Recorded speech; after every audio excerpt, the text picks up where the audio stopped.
Hi friends, in yesterday class we started the measures of the national income. In that we talked about the what is income, what is national income.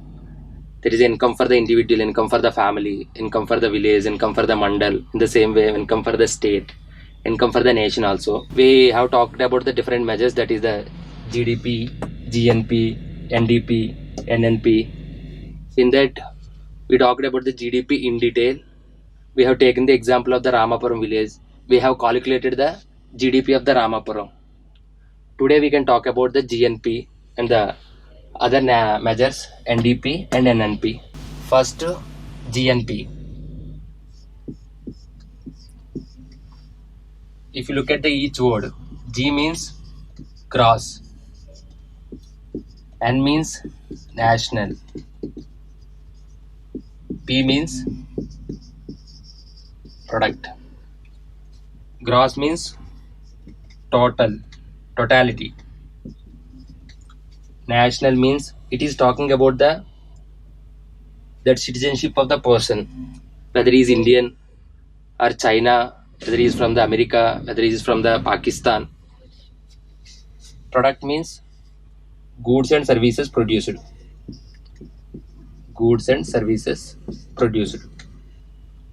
So like GDP definition, this is also total value of the goods and services produced within the time period by all the people from that country, all the nationals. In case of the GDP, within that area, that region is very important. For example, GDP, they talk about the boundary. So all the production of the goods and services happening here in India. We don't consider the production happening outside the India. Whether they made by the Indians, it doesn't matter. So nationality of the persons who are producing the goods and services doesn't matter in case of the GDP. In case of the GNP, who are producing these goods and services, that is important. For example, it is about we are calculating the GNP of the India. So we consider the Indians only, whether they are working in India or in America, in South Africa, in Japan or South Korea, it doesn't matter. So that is the main difference between the GDP and GNP. In case of the GNP, we take the nationality of the people who are producing the goods and services.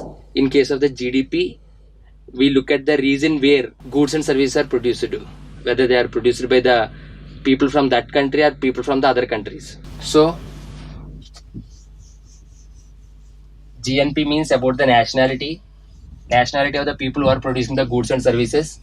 GDP means region where goods and services are produced, whether they are produced by people from that nation or people from other nations, it doesn't matter. So what is the relationship between the GDP and GNP? I mean formula wise, how can we calculate the GNP of the country if you know the GDP? GNP is equal to GDP plus income of the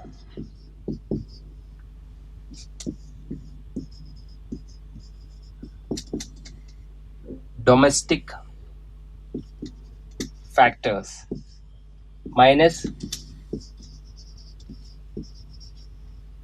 income of the foreign factors.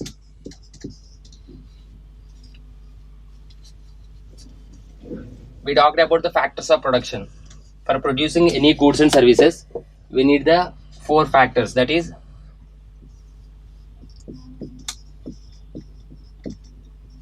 factors of production. Acronym is LLKE. L means labor, second L means land, K means capital, E means entrepreneur. So these are the factors. So you look at the factors here and here. So in GNP, we take the nationality of the factors, whether they are Indians or whether they are Americans, whether they are Pakistani people.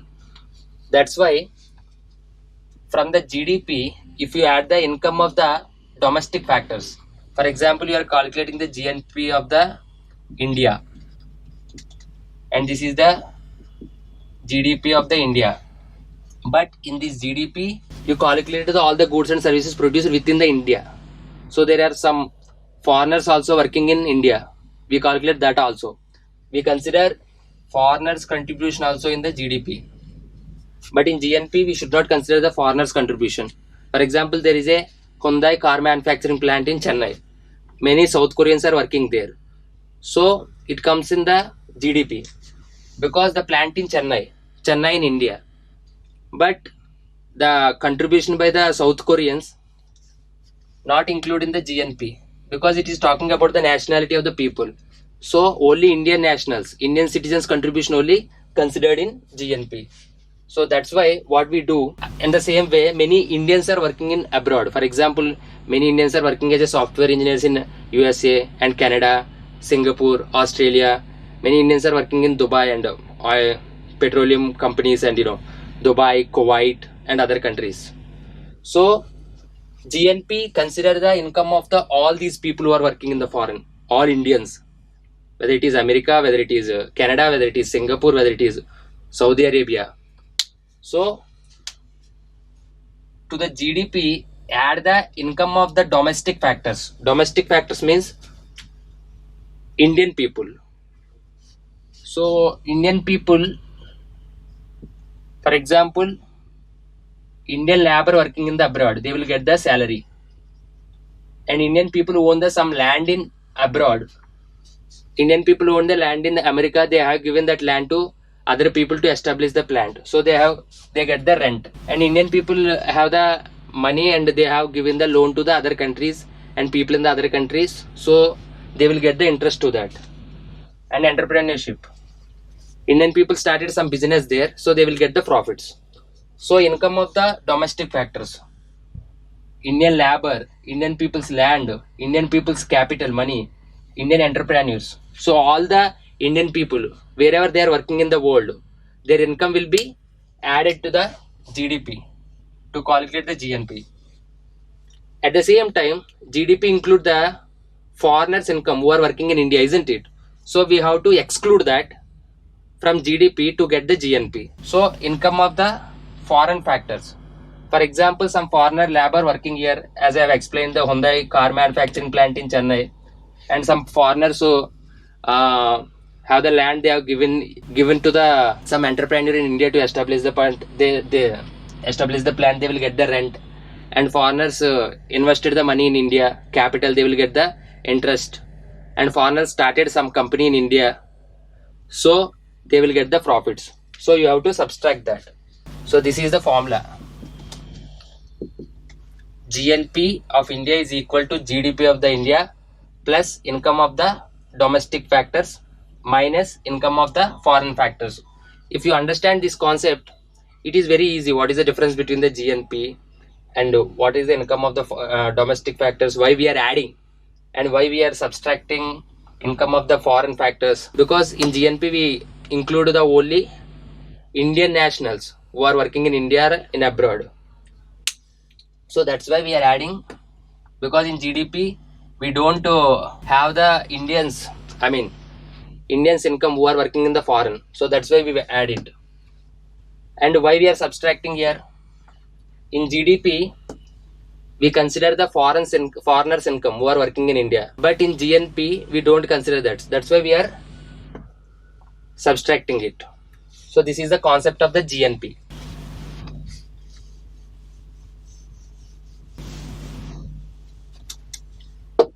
Then the third measure, that is the NDP.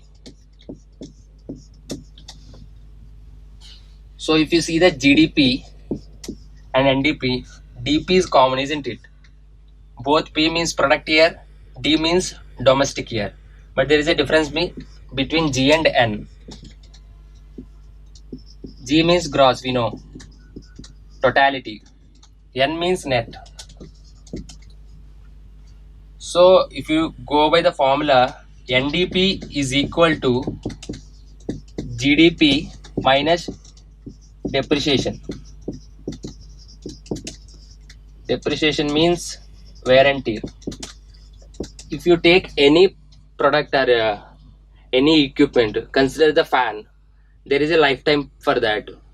Assume that the fan has a lifetime of the 10 years. So within the 10 years, there is a wear and tear of the different items in the fan. So that's why it collapses after 10 years. So this is called the depreciation.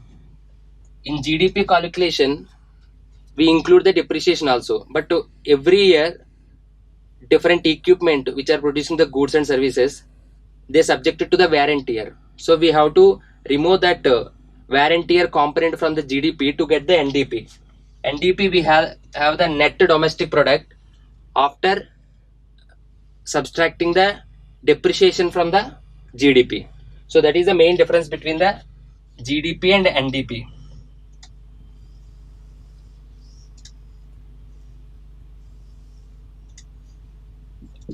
This is very important, as earlier relationship between the GNP and GDP, and this is NDP and GDP. Depreciation. There is a depreciation for the every item. For example, if you buy the flat, if you buy the flat in Visakhapatnam, assume that the cost of the flat is 1 crore. But what is the lifetime of the flat? For example, 30 years.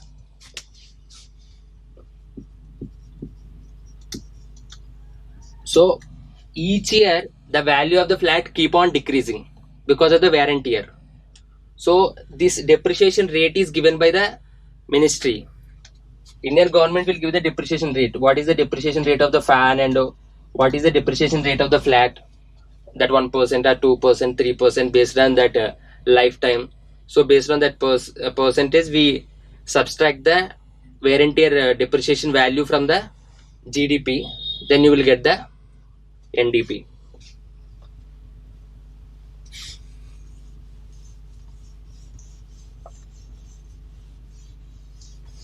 Then the fourth measure is NNP. If you look at the GNP, the NP is common, national product. G is gross, N is net. As we have discussed the difference between the GDP and NDP, in the same way, NNP is equal to GNP minus depreciation. So this is the formula. Depreciation means wear and tear.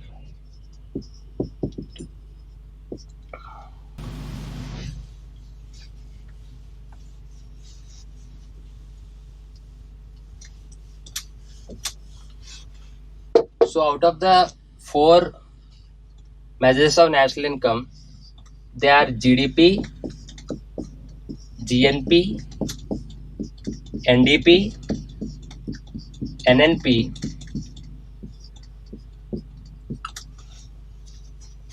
if you understand one concept, and there are 2 words you have to understand. One is depreciation,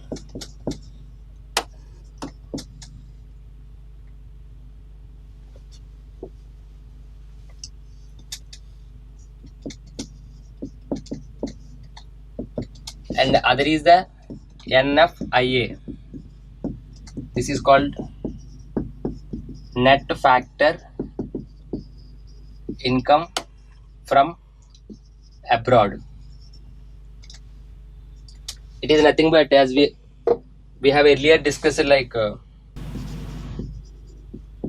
domestic factors income from abroad minus foreign factors income in India. This is NFIA, net factor income from abroad. So the short form is NFIA. So if you want to understand the difference between the GDP and GNP, GDP and NDP, GNP and NNP, you must understand these 2 concepts. concept number 1 is the depreciation, concept number 2 is the net factor income from abroad. Nothing but difference between the domestic factor income from abroad and foreign factor income in India. So once you understand these two terms, you can easily differentiate between the GDP and GNP, GDP and NDP, GNP and NNP. For example, you know the GDP. For GNP, it is GDP plus net factor income from abroad. And for NDP, this is GDP minus depreciation. For NNP, GNP minus depreciation. So you must know what is depreciation, what is net factor income from abroad. If you understand these two concepts, you can easily, find the equation between the GDP and GNP, GDP and NDP, GNP and NNP.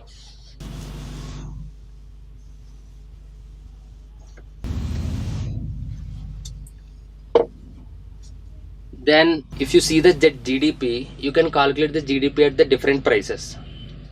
Not only GDP and other measures also.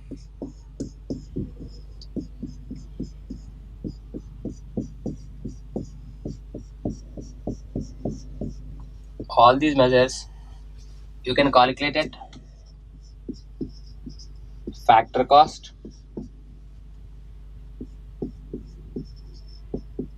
basic price,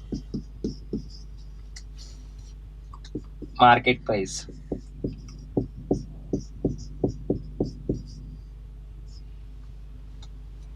And you can calculate that the constant price and current price. So like GDP at factor cost, GNP at factor cost, like that. Like GDP at basic price, GNP at basic price, like that. NDP at factor cost, NDP at basic price, NDP at market price, NNP. So 4 items, 4 into 5, 20 you will get. There is a difference between the GDP at factor cost and GDP at basic price, GDP at factor cost and GDP at market price. There is a difference between the GNP at constant price and GNP at current price. So you have to understand first what is the factor cost, what is the basic price, what is the market price, what is the constant price, what is the current price. Already you know what is GDP first of all, and what is GNP, what is NDP, and what is NNP. So you are very clear with those concepts. Now if you understand these concepts in detail, then you can link both. Because you know GDP as an individual, you know what is GDP, and if you know what is the factor cost, you can correlate both and you can find out the GDP at the factor cost. So don't try to learn everything separately, like the GDP at factor cost, GDP at GNP at factor cost, GDP at basic price, GNP at basic price. Don't do like that. Just to first know the concept of the GDP, GNP, NDP, NNP, each one separately. Then know what is the factor cost, what is the basic price, what is the market price, what is the constant price, what is the current price, and link the both. If you want to know about the GDP at a constant price, link these two. So that is the way we should learn the things. We need to make it easy. We should not complicate. So this is, if you understand these concepts, it is very easy chapter. You have no need to revise also. Once you understand thoroughly, you can use whenever you want. You can retrieve the data and you can put into the application in examination. It doesn't require the much revision or something like the history subject. So what is the factor cost? If you take any product, after producing the any good and service, it must be sold out in the market. So that is the ultimate objective, isn't it? We should not make the goods and services to keep with us, isn't it? At the end of the day, they have to be consumed by the consumers. So if you take car manufacturing company, so this is a take 500 acres area. In this we have established the car manufacturing plant.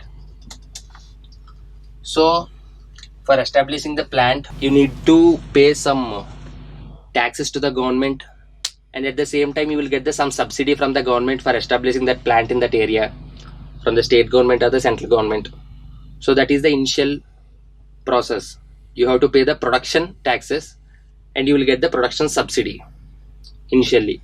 Once you have established the plant, you have taken 1 year, you have established the plant, then you started doing production. Once plant is ready, then you will start the production of the cars, isn't it? Once the one product is come out, like the one car is come out, you have to pay some product taxes, then you will get the product subsidy. So there are two types of the taxes here. Earlier we have, in public finance, when you're talking about the budget, when you're talking about the different taxes, you talk about the direct tax and indirect tax. So here all are indirect taxes. In this indirect taxes, you have the two tax. One is the production tax, second one is the product tax. In the same way, you have two types of subsidies. First one is the production subsidy, second one is the product subsidy. You just be with me. Once you understand the difference between the production tax, product tax, and what is production tax, what is product tax, in the same way subsidies, you can easily calculate the GDP at factor cost, basic price and the market price and everything. First you understand this. For example, for this land you have to pay the land revenue and stamp duties and registration fee. These all comes under the production tax.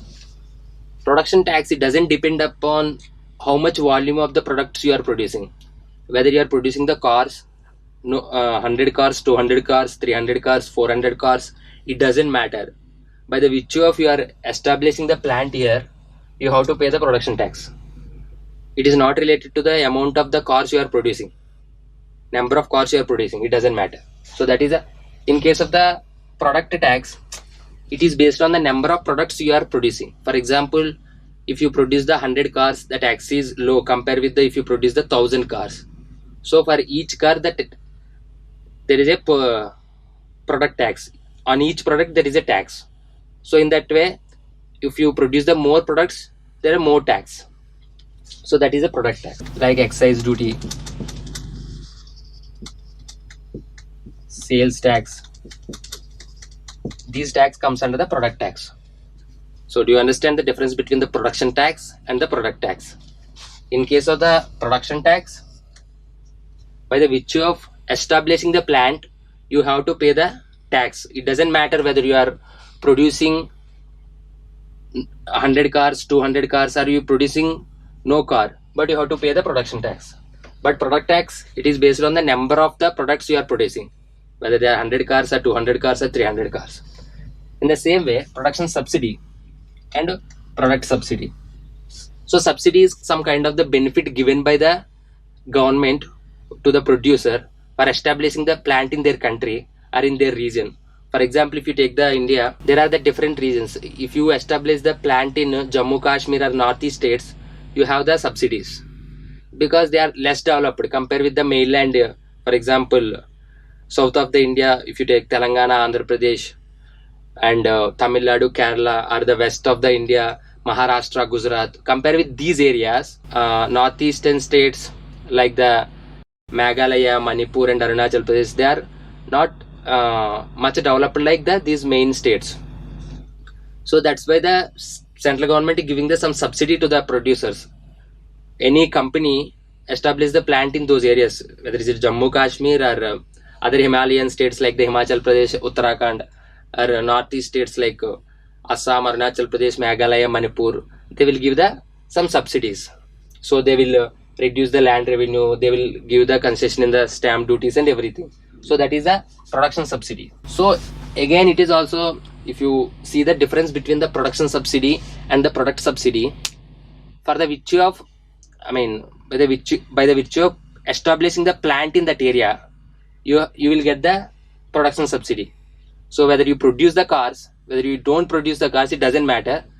By the virtue of establishing the plant, you will get the production subsidy. For getting the product subsidy, you have to produce the products. In our case, cars. Once you produce the cars, if you produce the 100 cars, you will get the subsidy to those 100 cars. If you produce the 1000 cars, you will get more subsidy because more cars you produced. So that is the difference between the production subsidy and product subsidy. Once you are very clear with these two, then we can go to the factor cost and basic price and market price.